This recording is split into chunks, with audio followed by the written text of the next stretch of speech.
Abide in me, and I in you.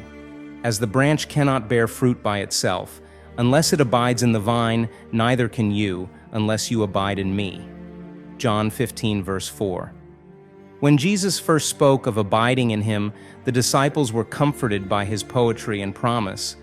But then follows for the disciples a dichotomy of words in verse 5 of John 16, "But now I am going to him who sent me." When he spoke of leaving, the disciples were confused. He offered his presence and asked them to remain with him, yet he warned them that he would go away. Where he was going, they could not yet go. The concept of abiding transcended the disciples' understanding of physical space.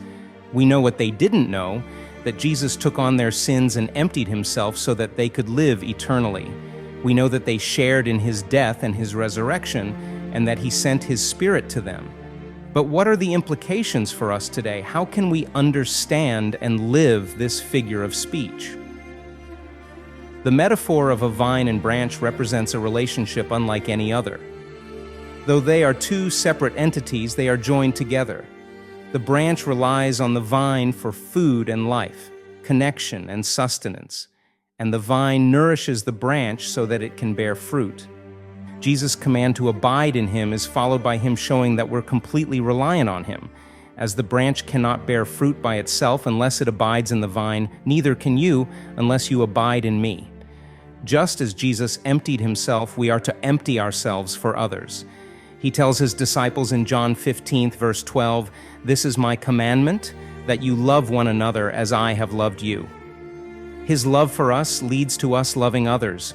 Only when we remain in him do we grow and bear fruit that brings glory to God.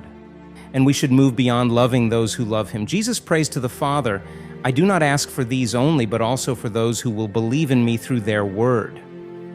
Just as branches are connected to the tree, we should always be connected to Christ. He sustains us. He provides the nourishment we need. Even now, he sends us his Spirit to dwell within us, to abide within us. He demonstrates an eternal presence and an unbroken commitment to loving us. His Spirit has made his home within us to keep us fresh and to bear fruit. This sustenance is eternal. May we be inspired to abide in him and bear eternal fruit.